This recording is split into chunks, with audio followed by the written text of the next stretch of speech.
ओम शांति। आज की मुरली है 23 दिसंबर 2024 की।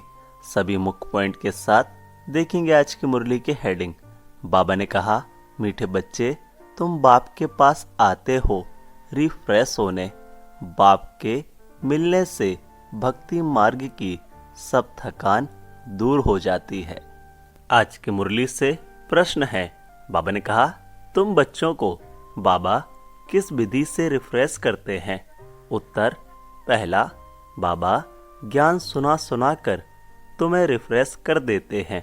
दूसरा, याद से ही तुम बच्चे रिफ्रेश हो जाते हो। वास्तव में सतयुग है सच्ची विश्रामपुरी। वहाँ कोई अप्राप्त वस्तु नहीं जिसको प्राप्त करने के लिए परिश्रम करना पड़े। तीसरा, शिव बाबा की गोद में आते ही तुम बच्चों को विश्राम मिल जाता है, सारी थकान दूर हो जाती है। आज की मुरली से पहला मुख्य पॉइंट है, ध्यान से सुनेंगे। बाबा ने कहा, बाप क्या समझाते हैं? देही अभिमानी भव, क्योंकि अपने को आत्मा समझने बगैर परमपिता परमात्मा को याद कर ना सके। इस समय तो सभी आत्माएं पतित हैं। पतित को ही मनुष्य कहा जाता है, पावन को देवता कहा जाता है। यह बहुत सहज समझने और समझाने की बातें हैं। मनुष्य ही पुकारते हैं, हे पतितों को पावन बनाने वाले आओ। देवी देवताएं ऐसे कभी नहीं कहेंगे। पतित पावन बाप पतितों के बुलावे पर आते हैं। आत्माओं को पावन बनाकर फिर नई पावन दुनिया भी स्थापन करते हैं। आत्मा ही बाप को पुकारती है, शरीर तो नहीं पुकारेगा। पारलौकिक बाप जो सदा पावन है, उसे ही सब याद करते हैं। मुरली से दूसरा मुख्य पॉइंट है, इसको समझेंगे।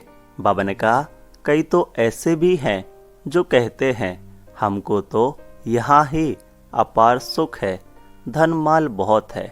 वह समझते हैं हमारे लिए स्वर्ग यही है।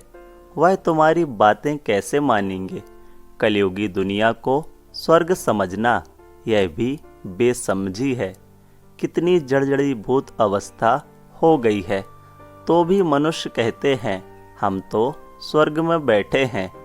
बच्चे नहीं समझाते हैं तो बाप कहेंगे ना, तुम क्या पत्थर बुद्धि हो, दूसरों को नहीं समझा सकते हो? जब खुद पारस बुद्धि बने तब तो दूसरों को भी बनावे। पुरुषार्थ अच्छा करना चाहिए, इसमें लज्जा की बात नहीं। परंतु मनुष्यों की बुद्धि में आधा कल्प की जो उल्टी मतें भरी हुई हैं, वह कोई जल्दी भूलते नहीं। जब तक बाप को यथार्थ रीति नहीं पहचानते हैं, तब तक वह ताकत आ नहीं सकती। मुरली से तीसरा मुख्य पॉइंट है। बाबा ने कहा, शिव बाबा की गोद में आते कितना विश्राम मिलता है। विश्राम माना ही शांत। मनुष्य भी थक कर विश्रामी हो जाते हैं। कोई कहाँ विश्राम के लिए जाते हैं ना, लेकिन उस विश्राम में रिफ्रेशमेंट नहीं। यहाँ तो बाप तुम्हें कितना ज्ञान सुनाकर रिफ्रेश करते हैं। बाप की याद से भी कितने रिफ्रेश होते और तमो प्रधान से सतो प्रधान भी बनते जाते हो। सतो प्रधान बनने के लिए यहाँ बाप के पास आते हो। बाप कहते हैं, मीठे मीठे बच्चों बाप को याद करो। बाप ने समझाया है कि सारे सृष्टि का चक्र कैसे फिरता है, सर्व आत्माओं को विश्राम कैसे और कहाँ मिलता है। तुम बच्चों का फर्ज है सबको बाप का पैगाम देना। बाप कहते हैं, मुझे याद करो तो इस वर्षे के तुम मालिक बन जाएंगे। मुरली से चौथा मुख्य पॉइंट है, इसको ध्यान से सुनेंगे। बाबा ने कहा, बाप इस संगम युग पर नई स्वर्ग की दुनिया रचते हैं, जहां तुम जाकर मालिक बनते हो। फिर द्वापर में माया रावण के द्वारा तुम्हें श्राप मिलता है। तो पवित्रता, सुख, शांति, धन आदि सब खत्म हो जाता है। कैसे धीरे धीरे खत्म होता है वह भी बाप ने समझाया है। दुख धाम में कोई विश्राम थोड़े ही होता है, सुख धाम में विश्राम ही विश्राम है। मनुष्यों को भक्ति कितना थकाती है, जन्म जन्मांतर भक्ति से कितने थक जाते हैं। कैसे एकदम कंगाल बन गए हो, यह सारा राज बाप बैठ समझाते हैं। नए नए आते हैं तो उन्हें कितना समझाना होता है। हर एक बात पर मनुष्य कितना सोचते हैं, समझते हैं। कहाँ जादू ना हो। अरे तुम ही कहते हो भगवान जादूगर है, तो बाप कहते हैं हाँ मैं बरोबर जादूगर हूँ, परंतु वह जादू नहीं जिससे मनुष्य भेड़ बकरी बन जाए। मुरली से 5वां मुख्य पॉइंट है। बाबा ने कहा चंडिका का कितना बड़ा मेला लगता है। वह कौन थी? कहते हैं वह एक देवी थी। ऐसा नाम तो वहाँ कोई होता ही नहीं। सतयुग में कितने अच्छे सुंदर नाम होते हैं।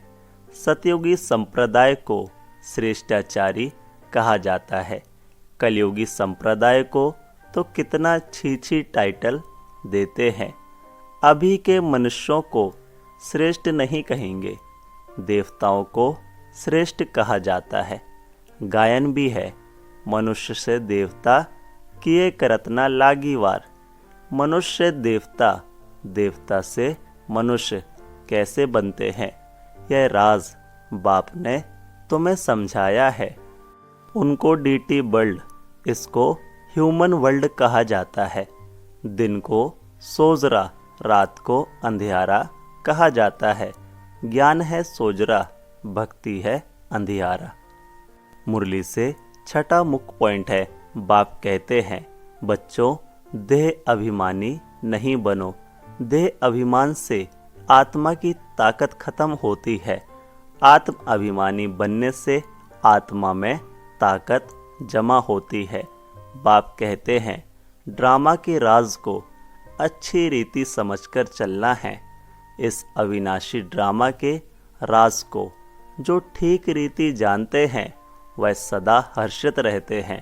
इस समय मनुष्य ऊपर जाने की कितनी कोशिश करते हैं। समझते हैं ऊपर में दुनिया है।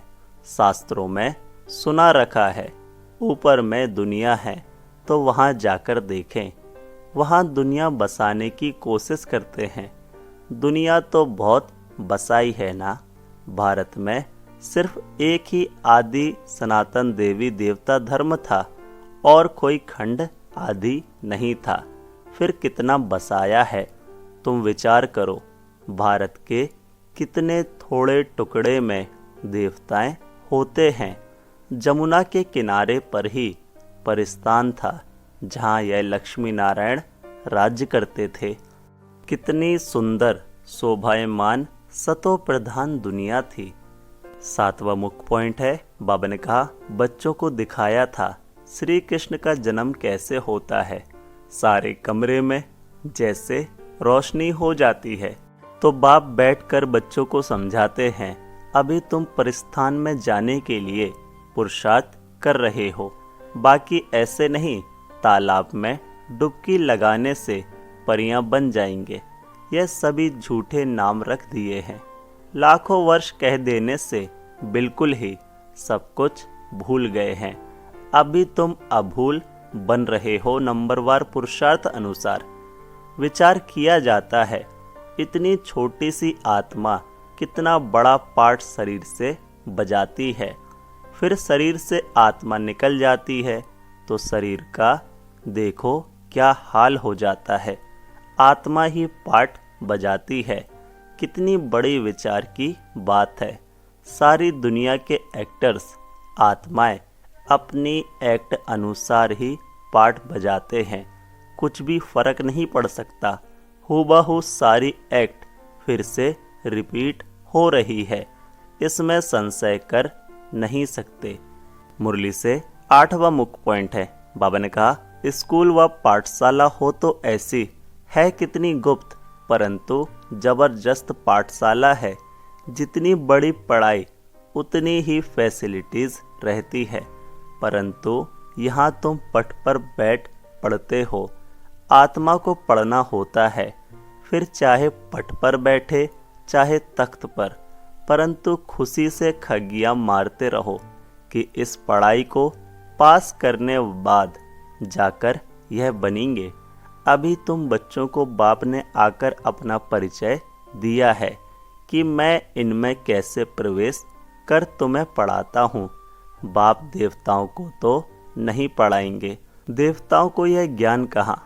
मनुष्य तो मूंझते हैं, क्या देवताओं में ज्ञान नहीं है? देवता ही इस ज्ञान से देवता बनते हैं।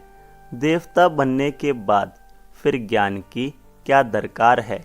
लौकिक पढ़ाई से बैरिस्टर बन गया, कमाई में लग गया, फिर बैरिस्ट्री पढ़ेगा क्या? धारणा के लिए मुख्य सार है। पहला, अविनाशी ड्रामा के राज को यथार्थ समझ हर्षित रहना है। इस ड्रामा में हर एक एक्टर का पार्ट अपना अपना है जो हूबहू बजा रहे हैं। दूसरा, एम ऑब्जेक्ट को सामने रख खुशी में खग्गियां मारनी है। बुद्धि में रहे हम इस पढ़ाई से ऐसा लक्ष्मी नारायण बनेंगे। आज की मुरली से वरदान है। बाबा ने कहा, याद और सेवा के शक्तिशाली आधार द्वारा तीव्र गति से आगे बढ़ने वाले माया जीत भव। डिटेल है, ब्राह्मण जीवन का आधार याद और सेवा है। यह दोनों आधार सदा शक्तिशाली हो तो तीव्र गति से आगे बढ़ते रहेंगे। अगर सेवा बहुत है, याद कमज़ोर है, व याद बहुत अच्छी है, सेवा कमज़ोर है, तो भी तीव्र गति नहीं हो सकती। याद और सेवा दोनों में तीव्र गति चाहिए। याद और निस्वार्थ सेवा साथ साथ हो तो माया जीत बनना सहज है। हर कर्म में कर्म की समाप्ति के पहले सदा विजय दिखाई देगी। आज की मुरली से स्लोगन है, इस संसार को अलौकिक खेल और परिस्थितियों को अलौकिक खिलौने के समान समझकर चलो। ओम शांति। मेरा बाबा, प्यारा बाबा, मीठा बाबा। ओम शांति।